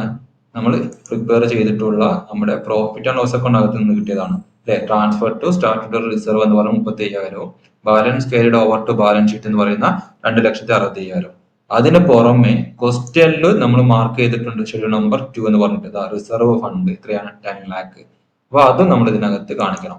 ഓക്കെ, അപ്പൊ നമ്മൾക്ക് കാണിക്കാം ഒരു റിസർവ് ഫണ്ട് ഉണ്ട്, എത്രയാണ്? 10 lakh. അപ്പൊ അത് എഴുതാം, റിസർവ് ഫണ്ട്. ഇത് നമുക്ക് ക്വസ്റ്റ്യനിൽ കിട്ടിയതാണ് കേട്ടോ. എത്രയാണ്? 10 lakh. മൊത്തത്തിൽ നമുക്ക് എത്ര ഉണ്ട്? അപ്പോ ടോട്ടൽ 13 ലക്ഷം രൂപ റിസർവ് ആൻഡ് സർപ്ലസിൽ ഉണ്ടാവും അല്ലെ. 13 ലക്ഷം. ക്ലിയർ? 13 ലക്ഷം രൂപ നമുക്ക് റിസർവ് ആൻഡ് സർപ്ലസിൽ ഉണ്ട്. അപ്പോൾ ഈ റിസർവ് ആൻഡ് സർപ്ലസ് എന്ന് പറയുന്ന ഈ ഷെഡ്യൂളിനകത്ത് ഐറ്റം എടുക്കുമ്പോൾ ശ്രദ്ധിക്കേണ്ട കാര്യം എന്താണ്? ഇത് ക്വസ്റ്റ്യനിലുള്ളതും, അതായത് ക്വസ്റ്റ്യനിലുള്ളത് പ്ലസ് നമ്മൾ പ്രിപ്പയർ ചെയ്യുന്ന പ്രോഫിറ്റ് ആൻഡ് ലോസ് ഒക്കെ അകത്ത് നിന്നും ഇതിലേക്ക് ഐറ്റം വരും എന്ന് ഓർത്ത് വെക്കുക. ഓക്കെ, അപ്പോ 13 ലക്ഷം റിസർവ് ആൻഡ് സർപ്ലസ് 13 ലക്ഷം. ഓക്കെ, ഇനി ഡിപ്പോസിറ്റ് ആണ്. Deposit schedule number 3 deposit. അപ്പൊ ഇവിടെ ഈ ക്വസ്റ്റ്യനിലെ ഡിപ്പോസിറ്റ് നമ്മൾ 3 ഡിപ്പോസിറ്റ് കണ്ടു. ഏതൊക്കെ ഡിപ്പോസിറ്റ് കണ്ടത്? നമ്മൾ ഒരു ടേം ഡിപ്പോസിറ്റ് എന്ന് പറഞ്ഞാൽ ഏതാണ്? ഫിക്സ്ഡ് ഡിപ്പോസിറ്റ് മറ്റൊരു പേരാണ് ടേം ഡിപ്പോസിറ്റ് എന്ന് പറയുന്നത്. പിന്നെ സേവിംഗ് ഉണ്ട്, കറന്റ് ഉണ്ട്. അപ്പൊ നമുക്ക് ടേം ഡിപ്പോസിറ്റ് ഉണ്ട്, പിന്നെ നമ്മൾ കണ്ടതാണ് സേവിംഗ് ഉണ്ട്, പിന്നെ കറന്റ് ഉണ്ട്. ഞാൻ ചുരുക്കി എഴുതുന്നുള്ളൂ, നിങ്ങൾ എഴുതുമ്പോൾ ഫുൾ എഴുതിക്കോളൂ കേട്ടോ. കറന്റും ഉണ്ട്. ഓക്കെ, ടേം ഡിപ്പോസിറ്റ് അതായത് ഫിക്സ്ഡ് ഡിപ്പോസിറ്റ് എത്രയാണ്? 20 ലക്ഷം. സേവിംഗ് ഡിപ്പോസിറ്റ് 30 ലക്ഷം. കറന്റ് അക്കൗണ്ടിൽ 70 ലക്ഷം. ഓക്കെ, അപ്പൊ നമുക്ക് എഴുതാം, എമൗണ്ടുകൾ എഴുതാം. ടേം ഡിപ്പോസിറ്റ്, ഫിക്സ്ഡ് ഡിപ്പോസിറ്റ് എത്രയായിരുന്നു? ഫിക്സ്ഡ് ഡിപ്പോസിറ്റ് 20 ലക്ഷം, 20 lakh. സേവിങ് 30 ലക്ഷം അല്ലേ, 30 ലക്ഷം. പിന്നെ കറണ്ട് അക്കൗണ്ടിൽ 70 ലക്ഷം. അങ്ങനല്ല നമ്മൾ വായിച്ചത്, 70 ലക്ഷം. മൊത്തത്തിൽ ടോട്ടൽ എടുക്കുമ്പോൾ 1,20,00,000 വരും അല്ലെ. 1,20,00,000, 1,20,00,000 വരും. ക്ലിയർ? 1,20,00,000. ഫിക്സ്ഡ് ഡിപ്പോസിറ്റിന്റെ ഇതുപോലെ ഷെഡ്യൂൾ വരച്ചിട്ട് അതിന്റെ ടോട്ടൽ മാത്രം നമ്മൾ എങ്ങനെ എടുക്കുന്നു? ബാലൻസ് ഷീറ്റിലേക്ക് എടുക്കുന്നു. 1,20,00,000 അല്ലെ. 1,20,00,000, 1,20,00,000. ഓക്കെ, ഡൗട്ട് ഇല്ല എന്ന് വിചാരിക്കുന്നു. ഇനി ബോറോയിങ്സ് ആണ്. നമ്മൾ ക്വസ്റ്റ്യനിൽ ബോറോയിങ്സ് ഷെഡ്യൂൾ നമ്പർ 4 അല്ലെ. അപ്പൊ നമ്മൾ ക്വസ്റ്റ്യനിലേക്ക് പോകുന്നു. ക്വസ്റ്റ്യനിൽ 4 എന്ന് നമ്മൾ മാർക്ക് ചെയ്തിട്ടുള്ളത് ഏതിന് നേരെ ആയിരുന്നു? നോക്കി, ബോറോഡ് ഫ്രം ദി ബാങ്ക് എന്ന് പറഞ്ഞ ഐറ്റത്തിന് നേരെ നമ്മൾ 4 മാർക്ക് ചെയ്തിട്ടുള്ളൂ അല്ലെ. അപ്പോൾ വേറെ ഏതെങ്കിലും ഐറ്റം ഉണ്ടോ? വേറെ ഏതെങ്കിലും ഐറ്റത്തിന് നേരെ നമ്മൾ 4 മാർക്ക് ചെയ്തിട്ടില്ല. സോ അത് തന്നെ ഉള്ളൂ എന്ന് ഉറപ്പിക്കാം. ഓക്കെ, അപ്പം ഇനി എന്തെങ്കിലും ഉണ്ടോ നോക്കി, ഇതായിട്ട് നോക്കി. അപ്പോൾ ഉണ്ടാവുകയാണെങ്കിൽ ഇത് ലയബിലിറ്റി സൈഡ് ആണ്, ക്യാപിറ്റൽ ലയബിലിറ്റി എന്ന് പറഞ്ഞ ഭാഗമാണ്. അതുകൊണ്ട് ഈ ഭാഗത്തെ ഉണ്ടാവുകയാണ്. അപ്പൊ ഇവിടെ ഒന്നും തരേണ്ട ആവശ്യമില്ല. തരികയാണെങ്കിൽ ഈ ഭാഗത്ത് തരഞ്ഞാൽ മതി. നോക്കുന്ന സമയത്ത് ഇനി വേറെ എവിടെയും ഉണ്ടോ? വേറെ എവിടെയും ബോറോയിങ്സ് കാണുന്നില്ല. പിന്നെ നിങ്ങൾ മാറി എഴുതാൻ സാധ്യതയില്ല. സൺട്രി ഡീറ്റെയിൽസ് ബോറോയിങ്സിൽ കൊണ്ട് എഴുതാൻ സാധ്യതയുണ്ട്. അങ്ങനെ എഴുതരുത്. Sundry creditors other liabilities and പ്രൊവിഷൻസിലാണ് എഴുതേണ്ടത്. ഓക്കെ, ഇപ്പൊ ഇവിടെ വേറെ ബോറോയിങ്സ് ഒന്നും ഇല്ലല്ലോ, വേറെ ഒന്നുമില്ല. അപ്പൊ ഒരൊറ്റ ഐറ്റം ഉള്ളൂ, എങ്കിലും നമുക്ക് ഷെഡ്യൂൾ വേണം. Okay, schedule four borrowings. എന്നിട്ട് ബോറോയിങ്സ് ഔട്ട്സൈഡ് ഇന്ത്യ അല്ല, ബോറോയിങ്സ് ഇൻ ഇന്ത്യ മാത്രമേ ഉള്ളൂ എന്ന് വിചാരിക്കും. വേറെ ബോറോയിങ്സ് എന്ന് പറഞ്ഞില്ല. ബോറോയിങ്സ് എത്രയാണ് ഇവിടെ ഉള്ളത്? ക്വസ്റ്റ്യനിലേക്ക് പോകാം. ബോറോയിങ്സ് ക്വസ്റ്റ്യനിൽ പറഞ്ഞിട്ടുള്ളത് എവിടെയാ? Borrowed from the bank 2 lakh അല്ലെ?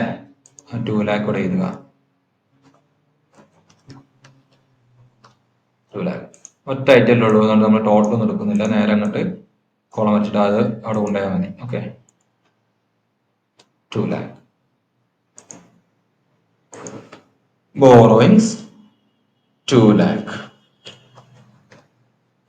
ഇനി അതർ ലയബിലിറ്റീസ് ആൻഡ് പ്രൊവിഷൻസ് ഉണ്ട്. Other liabilities and provisions, other liabilities and provisions. Okay, schedule number 5, other liabilities and provisions. അതിനകത്ത് വരുന്ന ഷെഡ്യൂൾ നമ്പർ 5 മാർക്ക് ചെയ്തിട്ടുള്ള എത്ര ഐറ്റംസ് ഇതിനകത്ത് ഉണ്ട് നോക്കി.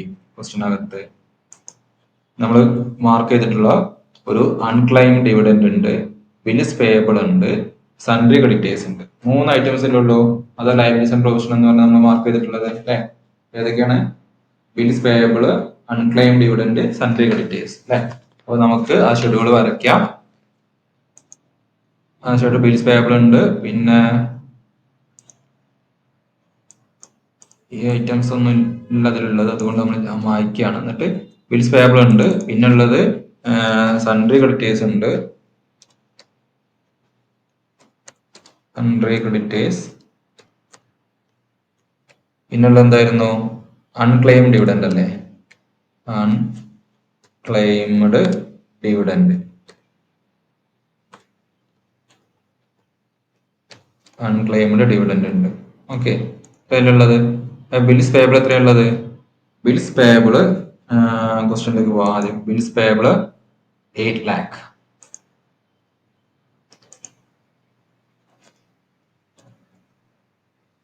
Bills payable 8 lakh. ദെൻ അടുത്തത് സൺഡ്രി ക്രെഡിറ്റേഴ്സ് 30,000 അല്ലേ? 8 ലക്ഷം. Sundry creditors 30,000, 30,000. ദെൻ അടുത്തത് unclaimed dividend, sorry unclaimed dividend 30,000 തന്നെയാണ് അല്ലേ? 30,000.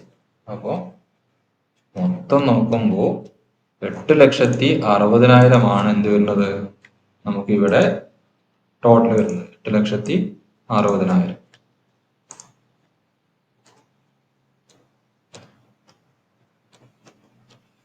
$8,60,000. Okay, correct. കാൽക്കുലേഷൻ മിസ്റ്റേക്ക് ഒന്നും ഇല്ലല്ലോ അല്ലെ? അപ്പൊ അങ്ങനെ എടുത്തു.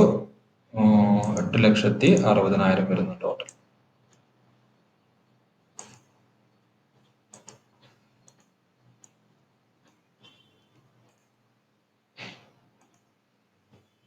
Other liabilities and provisions 8,60,000, 8,60,60,000.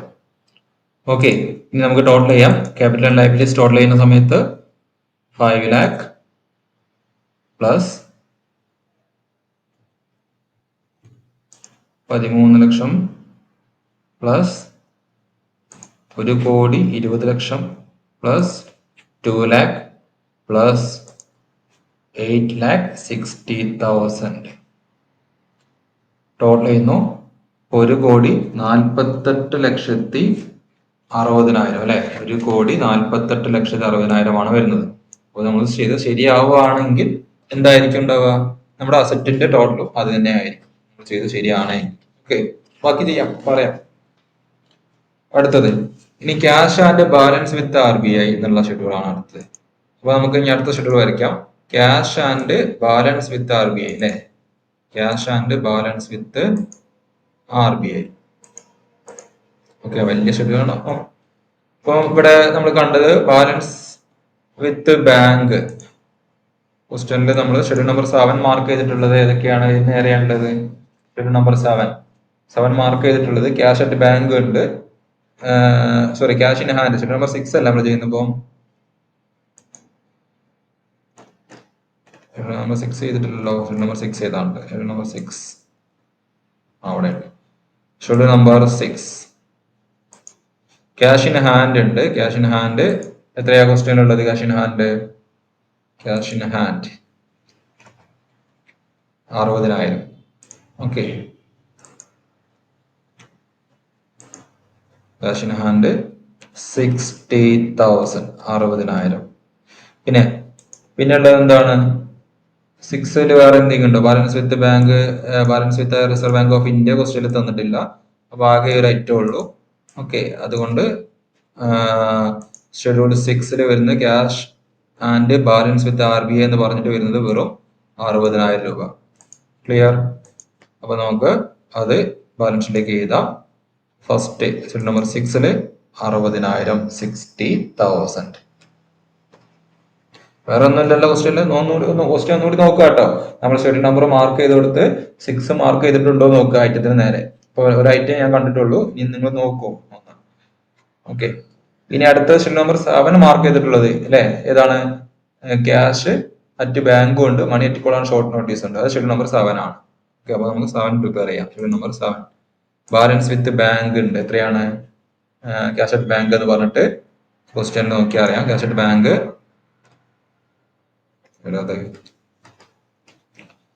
Cash at bank 28 lakh ഉണ്ട്. 28 lakh,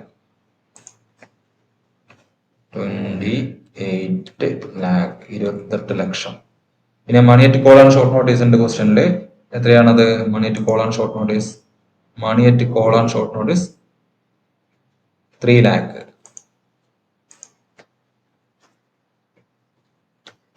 28 പ്ലസ് 3 lakh, അപ്പൊ ടോട്ടൽ വരുന്നത് 31 ലക്ഷമായിരിക്കും. 31 lakh അല്ലെ? 31 lakh.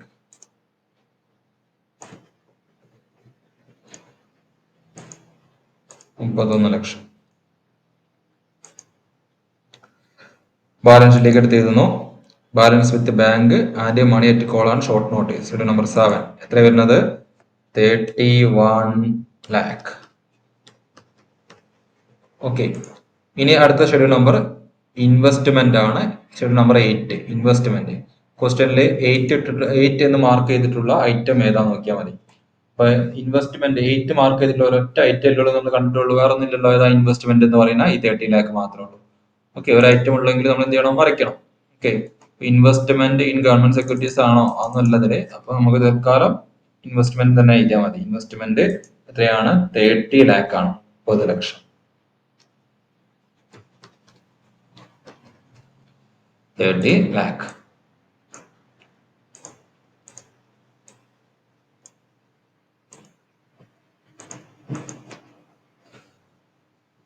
ബാലൻസ് ഷീറ്റിലേക്ക് എഴുതുക. ഇൻവെസ്റ്റ്മെന്റ് ഷെഡ്യൂൾ നമ്പർ നേരെ 8, 30 lakh അല്ലെ? 30 lakh മാത്രമേ ഉള്ളൂ. പിന്നെ അഡ്വാൻസസ് ഉണ്ടോ നോക്കുക. അഡ്വാൻസസ് ഷെഡ്യൂൾ നമ്പർ 9 മാർക്ക് ചെയ്തിട്ടുള്ള എത്ര ഐറ്റം ഉണ്ട്? ഷെഡ്യൂൾ നമ്പർ 9 മാർക്ക് ചെയ്തിട്ടുള്ള എത്ര ഐറ്റം ഉണ്ട്? ഷെഡ്യൂൾ നമ്പർ 9 ഷെഡ്യൂൾ അഡ്വാൻസസ് നമുക്ക് ഇവിടെ ഉള്ളത് ഒരു ബിൽസ് നമ്മളിവിടെ കണ്ടിട്ടുണ്ടായിരുന്നു അല്ലെ? ബിൽ ഡിസ്കൗണ്ടഡ് ഉണ്ട്. പിന്നെ loan and advance, over draft and crediting, 2 ഐറ്റമാണ് ഇതിനകത്തുള്ളത്. അപ്പോൾ ഷെഡ്യൂൾ വരയ്ക്കാം. ഷെഡ്യൂൾ നമ്പർ 9 അഡ്വാൻസസ്, അതില് ബിൽ പർച്ചേസ്ഡ് ആൻഡ് ഡിസ്കൗണ്ടഡ് എന്ന് പറഞ്ഞ ഐറ്റം ഉണ്ട്. എത്രയാണത്? ബിൽ പർച്ചേസ്ഡ് ആൻഡ് ഡിസ്കൗണ്ടഡ് എന്ന് പറഞ്ഞിട്ടൊരു ഐറ്റം ഉണ്ട്. അത് വരുന്നത്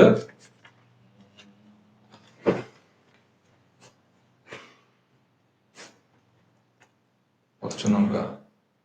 ബിൽ ഡിസ്കൗണ്ടഡ് എത്രയാ? 5 lakh. 5 lakh. 5 lakh. ഓക്കെ, പിന്നെ ലോൺ ഉണ്ട് അല്ലെ? ലോൺ ആൻഡ് അങ്ങനെ പറഞ്ഞ സംഭവം തന്നെ. ലോൺ ആൻഡ് അഡ്വാൻസസ് എഴുതിയാൽ മതി, ചുരുക്കി എഴുതാം. Loan and advance, loan and advances ഉണ്ട്. ലോൺ ആൻഡ് അഡ്വാൻസസ് എത്രയാണ് ഇതിൽ എമൗണ്ട് ഉള്ളത് ക്വസ്റ്റ്യനില്? Loan and advances loan advances 70 lakh, 70 ലക്ഷം ഉണ്ടോ? ഓക്കെ, 70 ലക്ഷം.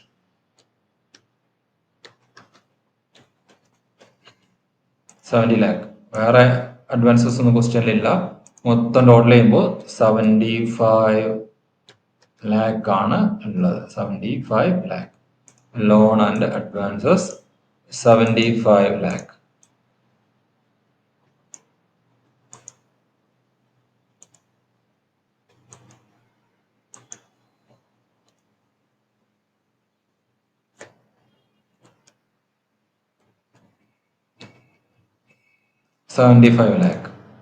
അടുത്തത് fixed asset.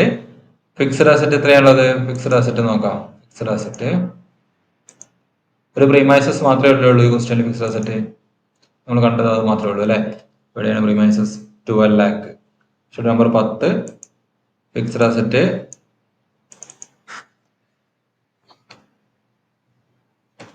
Schedule number 10 fixed asset just premises മാത്രമേ ഉള്ളൂ. പ്രീമൈസസ് എമൗണ്ട് വരുന്നത് 12 ലാക്ക് ആണ്.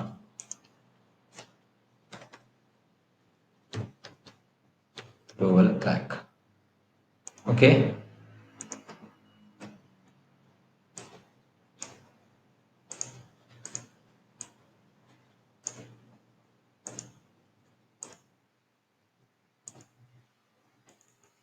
$12 lakh. ഓക്കെ, ഇനി other asset schedule number 11 mark ചെയ്തിട്ടുള്ള എന്തെങ്കിലും ഐറ്റംസ് ക്വസ്റ്റ്യൻ അകത്തുണ്ടോ? അതർ അസറ്റ് എന്ന് പറഞ്ഞിട്ട് ഐറ്റംസ്, അതർ അസറ്റ് എന്ന് പറഞ്ഞിട്ട് നമ്മൾ എന്തെങ്കിലും മാർക്ക് ചെയ്തിട്ടുണ്ടോ ഷെഡ്യൂൾ നമ്പർ 11? അതർ അസറ്റ് ഒന്നും ഇല്ലല്ലോ. ഷെഡ്യൂൾ നമ്പർ 11 ഇല്ലല്ലോ, മാർക്ക് ചെയ്തിട്ടില്ലല്ലോ. ഇല്ല, ഷെഡ്യൂൾ നമ്പർ 11 മാർക്ക് ചെയ്തില്ല. അപ്പൊ അതർ അസറ്റ് ഇല്ല, റൈറ്റിലുള്ളൂ. പിന്നെ കണ്ടിൻജന്റ് ലയബിലിറ്റീസ് ഉണ്ട്. കണ്ടിൻജന്റ് ലയബിലിറ്റീസ് നമുക്ക് അഡീഷണൽ ഇൻഫർമേഷൻ അകത്ത് പറഞ്ഞിട്ടുള്ള 2 ഐറ്റം. എന്താണത്? ഒരു രണ്ടും കൂടി കൂട്ടി ടോട്ടൽ എമൗണ്ട് ഞാൻ എഴുതാണ്. 14 ലക്ഷവും 4 ലക്ഷവും മൊത്തം 18 ലക്ഷം. ഓക്കെ, അത് ബാലൻസ് ഷീറ്റിന് പുറത്ത് എഴുതേണ്ട ഐറ്റം ആണ് കേട്ടോ. ബാലൻസ് ഷീറ്റിന് പുറത്താണ് നമ്മൾ എഴുതുന്നത്. എത്രയാണത്? 18 ലക്ഷം ഉണ്ട്. 18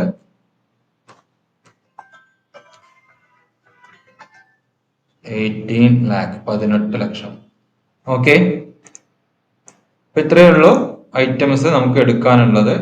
ഇനി നമുക്കൊന്ന് ടോട്ടൽ ചെയ്ത് നോക്കാം. ടോട്ടൽ ചെയ്തിട്ട് നമ്മുടെ അസറ്റും അതുപോലെ തന്നെ ലയബിലിറ്റീസ് ഈക്വൽ ആണെങ്കിൽ നമ്മൾ ചെയ്ത് ശരിയാണ്. ഓക്കെ, അപ്പൊ 60,000 പ്ലസ് 3,10,000, സോറി 31 ലക്ഷം പ്ലസ് 30 ലക്ഷം പ്ലസ് 75 ലക്ഷം പ്ലസ് 12 ലക്ഷം. ടോട്ടൽ ചെയ്യുമ്പോൾ ഏതാ അല്ലെ? കറക്റ്റ് അല്ലേ? ഓക്കെ, ഒരു പ്രോബ്ലം ചെയ്ത് ശരിയാകുമ്പോൾ ഒരു നമ്മൾ സാറ്റിസ്ഫാക്ഷൻ നോക്കി. ഇത്രയാണ് 1,42,60,000. കറക്റ്റ് ആൻസർ അല്ലെ? ഓക്കെ, ഞാനൊന്ന് ഹൈലൈറ്റ് ചെയ്യാം. അപ്പോൾ നമ്മുടെ എന്താണ് ബാലൻസ് ഷീറ്റ് ടാലി ചെയ്യും. എത്ര മാർക്ക് കിട്ടി? 10 മാർക്ക് കിട്ടി. ഇത് നമുക്ക് ഇത്രയധികം സമയം എടുത്തത് ഞാൻ എക്സ്പ്ലെയിൻ ചെയ്ത് തന്ന് ചെയ്യുന്നത് കൊണ്ടാണ്.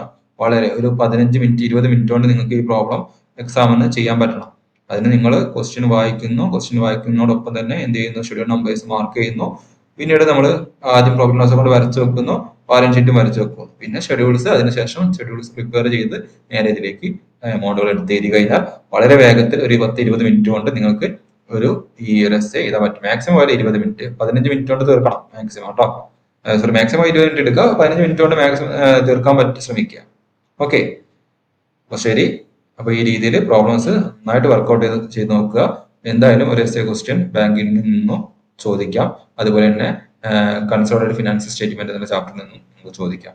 ഓക്കെ, ഇനി ഈ എന്താണ് വർഷത്തെ ക്വസ്റ്റ്യൻ പേപ്പറിൽ നമുക്ക് ഇനി ഒരു എസ്സേ ക്വസ്റ്റ്യൻ ആയിട്ട് വന്നിട്ടുള്ളത്, പ്രോബ്ലം ആയിട്ടുള്ളത് കൺസോളിഡേറ്റഡ് ഫിനാൻഷ്യൽ സ്റ്റേറ്റ്മെന്റ് ഒരു പ്രോബ്ലമാണ്. അത് നമുക്ക് അടുത്ത ക്ലാസ്സിൽ നോക്കാം.